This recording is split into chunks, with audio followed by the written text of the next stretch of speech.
If you're looking to try the new free-to-play game Off the Grid, but you're not sure where to start or really what it is, then stick around, because in this video, I'm going to go over my top 10 tips to help you start winning more games. As we go along, if you have any helpful tips yourself, drop them in the comments.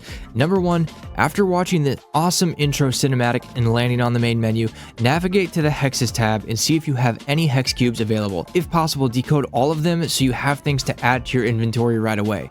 Now, you won't understand what to do with these, but don't worry, I'll explain it in a minute, and you don't really need them yet anyway. It just helps you understand exactly what you're looking for when you drop in and why you need them. Number 2, the game doesn't really do a good job of explaining what the objective is and what you're supposed to do, so I'm going to make it real simple for you. You have two main paths you can take when you deploy to Teardrop Island. The first path you can take is to loot and try to win the game in classic Battle Royale fashion. Now, I don't recommend this approach right away. There's a lot happening in this game, and it helps to get a lay of the land, understand the mechanics of the game, and what you actually need to fight. So the second path is what I recommend most people do for their first 10 to 20 matches, and that's loot with extraction in mind. Remember those Hex Cubes we talked about a second ago? Well, the goal is to loot around the map to find more of those cubes, and when you find one, take it to the extraction site and start the extraction. If done successfully, you can return to the main menu and decode the cube with the game currency to build up your inventory over time. Now, there are cosmetic items in those cubes, so look at the cube that you find and make sure it's something worth extracting,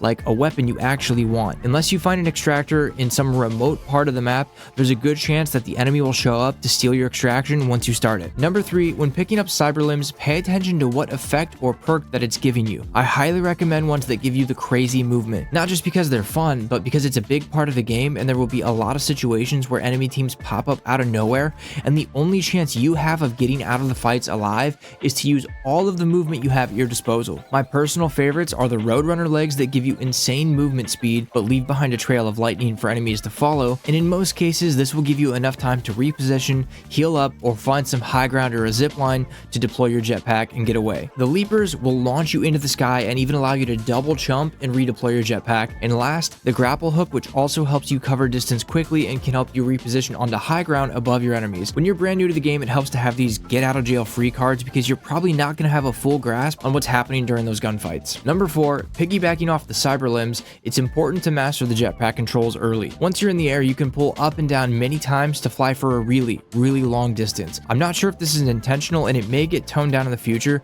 but while it's in the game, take full advantage of it to either get out of a gunfight or catch up to your teammates or get into the safe zone when the ring is closing. Number 5, how does the game mode actually work? It's a combination of Battle Royale and extraction elements, we already know that, but it also works exactly like Resurgence from Warzone. As long as one of your teammates is alive, you can redeploy so long as they survive the countdown timer. There are also terminals around the map where they can buy you back instantly if they have enough money, and once the circle closes to the final few rings, redeployment is disabled and buying teammates is the only way to get them back. Number 6, I'm going to throw this one in here just in case it helps some of you guys out, but the weapon rarity system goes as follows. Starting with the lowest, it starts with white, then green, then blue, and purple being the best rarity. This goes for both weapons and backpacks, and at the moment there is no auto swap feature where it will automatically pick up a better version of the weapon you're currently holding, so pay attention while you're looting to the different colors of the weapons and backpacks. And it also does not warn you or stop you from swapping to a worse version of any item, so keep your eyes peeled. Number 7, when you first start out, you have almost nothing available to build your loadout with, but after extracting a few Hex Cubes with weapons, you can start to build your loadout to call in during the game. Keep in mind, the more rare the item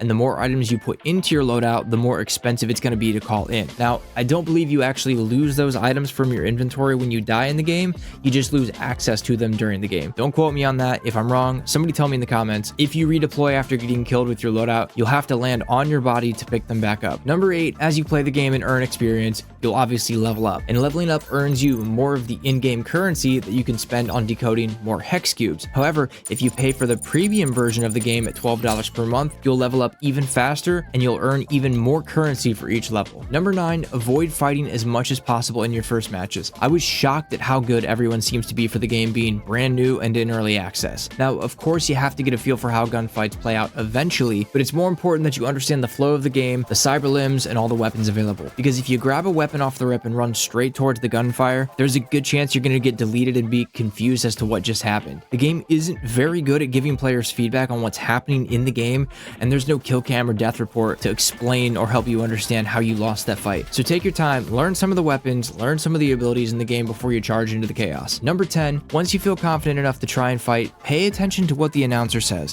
When an enemy starts an extraction, they will make an announcement and you can find the extraction site on the map. If you're able to take out the enemy team and steal their extraction, you will be awarded the Hex Cube instead of them. I highly recommend carrying a sniper for this because there always seems to be someone up on height watching out over it, and the snipers in this game are incredibly strong. At the very least, it gives you a high zoom optic to kind of scout the extraction site out and find where the enemy team is posted up. If you like that video and you want to watch another one, click here.